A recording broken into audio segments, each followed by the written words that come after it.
everybody, welcome back to the next part in my Dialing In series. It's kind of a bonus Dialing In this week, and kind of a sad one in a way. Earlier this week, the singer from the Cars, Rick Ocasek, passed away. Pretty sad news. The Cars were a huge influence on me when I was growing up. Absolutely loved their music, loved Elliot Easton's playing, loved Rick singing. So what a deep catalog of music. So I thought maybe it'd be a good time to do a little bit of a tribute dialing in. Obviously not to Rick, but just to the Cars and Elliot's guitar tone. And I did a performance video of the song Just What I Needed. It was hard to even decide what song to pick to do with them having such a deep catalog of amazing music to choose from. But went back to one of their, I believe it was their first album, and just chose this song. It was such a huge smash hit. So anyways, yeah, crazy, kind of sad to watch some of our favorite musicians pass on. But boy, they left they left a real deep catalog of an incredible music and a lot of inspiration for us all. So we'll take a look at Elliot Easton's tone on the hit song Just What I Needed by the Cars.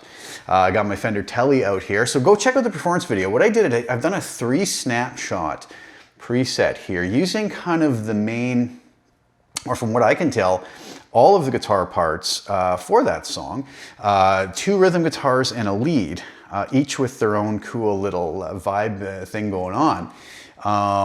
It was a lot of fun to put together. So everything you're hearing on the performance video is this preset. There is no other guitars on it. So you're hearing this guitar, this Fender Elite Tele, plugged straight into the Helix, going in no pre-processing, or sorry, no post-processing in the mix after the fact. And I hope you guys like it. It was a lot of fun to do. And I got a hats off to Mr. Elliot Easton. Probably one of the finest pop rock guitar players out there. What incredible parts he wove into these Cars songs. Really incredible stuff. So this was a lot of fun. I hope you guys enjoy it. So let's go over to HX Edit. Like I mentioned, I have 3 snapshots. I call them Rhythm 1, Rhythm 2, and a lead. We'll start back at the end again. This is going to be a little more in depth because there's a few little changes and things going on throughout, but I went my standard LA Studio comp at the end, peak reduction of 5.5, gain of 5, and mix of 100%. EQ bounced around here, as you'll notice, depending on the snapshot that I was on. The funny thing is, as I went through this, there was little changes. I can't remember the changes I made now. But I think what I'll do is I'll go through this one snapshot at a time and just sort of let you hear each one and describe the changes. So there's some changes on the EQ. There was some changes on the reverb snapshot. There was changes on the low and high shelf EQ I had on there. Changes on the amp, and then I also used a kinky boost. And, a little disclaimer, I have no idea what Elliot used on this. It sounds like a Tele into some sort of Fender amp, so I just went with that. So what amp did I choose? Well, I chose the Tweed Blues Bright into the stock cab which comes up with it, which is a 4x10 Tweed P10R. So let's start off with our Rhythm 1 tone. Kinky boost was off, and here are the settings for that. I went on the cab with a 121 ribbon, 1.5 inches back, with no low and high cut here. That's for all of them. There's no changes between all the snapshots for that. But the amp settings were 4.4 on the drive, 0 on the bass, mid treble presence all cranked to 10, channel volume on 10, and master on 10 as well. I don't believe that seg actually changes at all, or does it? Oh, yes, it does on the lead. I was wondering why it was snapshot enabled. Okay, so that goes into the low and high shelf, which has all frequencies above 2 kilohertz boosted by 6 dB. Big jump. But that's to counteract some of the 121 ribbon mic being so close. So getting a little bit of warmth out of that, but then I needed that snap that he got on this tone. The verb is a room with a decay of 5, pre-delay of 15 milliseconds, and a mix of 36%. Now the EQ is pretty interesting here. 320 hertz with a Q of 4.8, drop down 4.1 dB. Mid frequency set at 500 hertz, a very narrow Q of 6.4 and pulled back 12 dB. just the way it worked out. It's a pretty drastic setting. And the high frequency set at 1.5 kilohertz with a very narrow kind of notch, again, 7.8 Q, and that's dropping down 8 dB. The low cut is at 140 hertz and the high cut is at 4 kilohertz. So some pretty different things that I was kind of massaging around here to get the sound I was looking for. So that setting there gives us this sound on the bridge pickup on the Tele, okay? It sounds like this.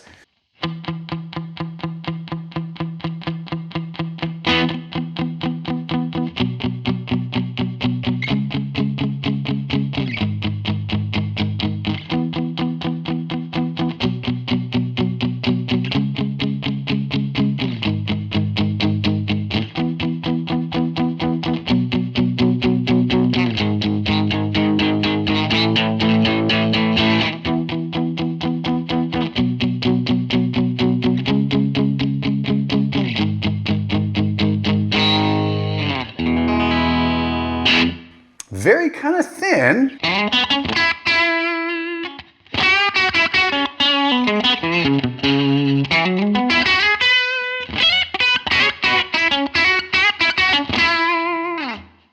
Sounds really nice. As you can hear, it breaks up a little bit as you dig into it.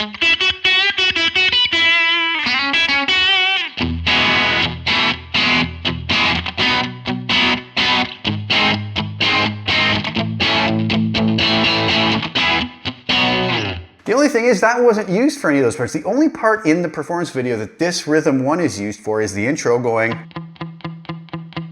that simple part, and then in the verses,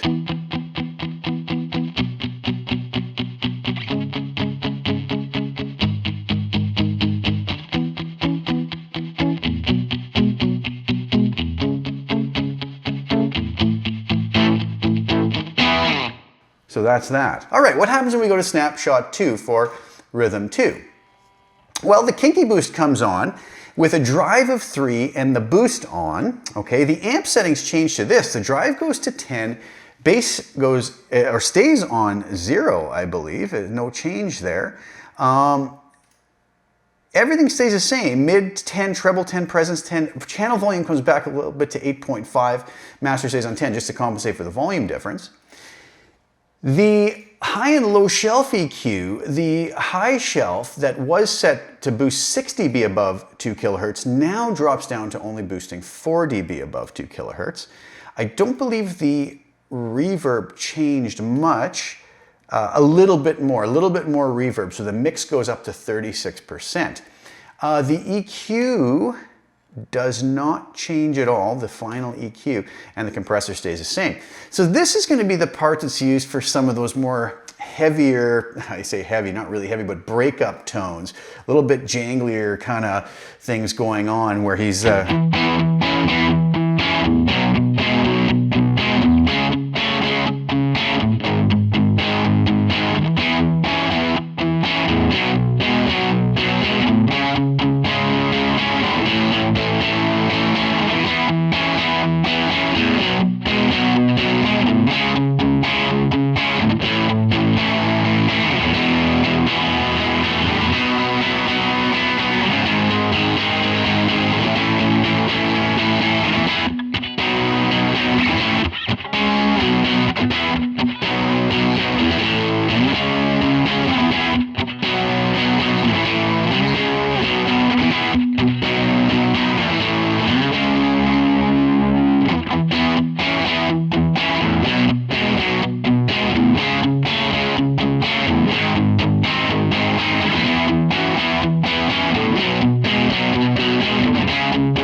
all right, so it's got that rattiness to it, but there's still a warmth to it, and it worked really nice in the mix. Again, some of these tones are not going to sound that incredible by themselves.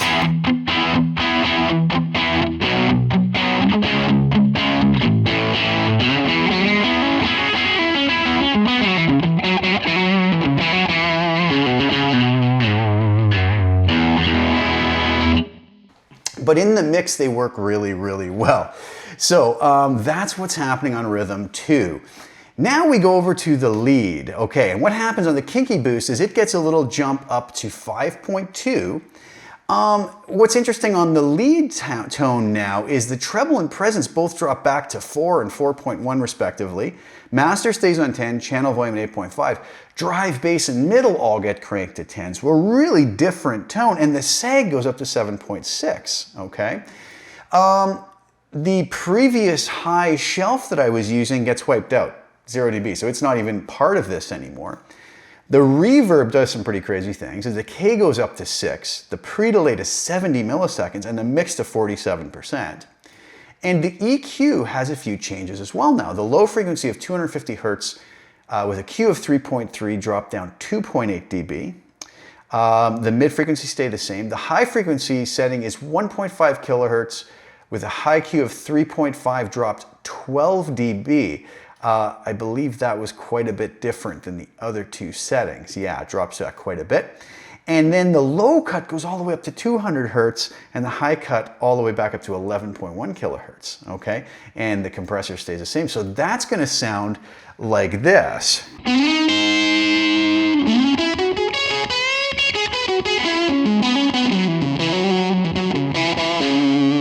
Pretty big reverb, but boy did it ever sit nice in the mix. Please go listen to the performance video with this before judging this tone so you can hear what this sounded like. And there's all sorts of really cool little intricate parts going on weaved in and out of the song.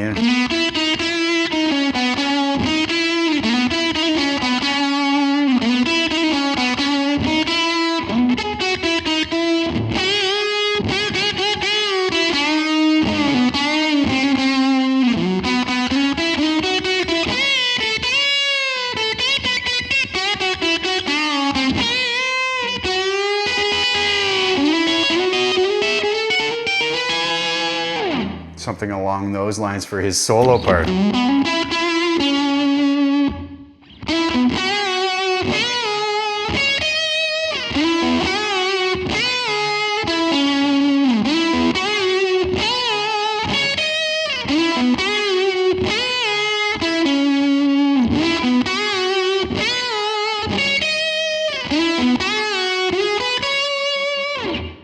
You know, so all of these little parts, doubling string parts or keyboard parts, really cool stuff. So those tones are interesting outside of the mix, but I'll tell you, when you hear them all in the mix, they sound really good and come close to what I think Elliot had going on. Again, I'm not claiming to have recreated these. I think it would be impossible, as I always mention, to totally recreate these things. But I think I got close and in the ballpark. So this is a really fun preset, and I hope you guys enjoy it.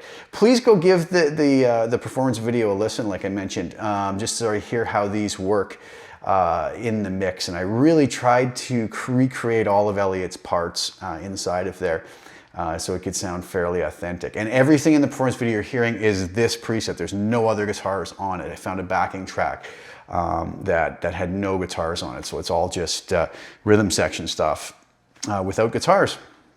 I was able to recreate the track as such, so hope you guys enjoy. So thank you guys so much for tuning in for this this special kind of sad edition with the passing of Rick Ocasek. And I hope you guys enjoy the preset, and I hope you guys enjoy the videos. Please like it and share the video if you enjoyed, and subscribe to my channel if you haven't already. And I'll be back soon with some more content, and ciao for now.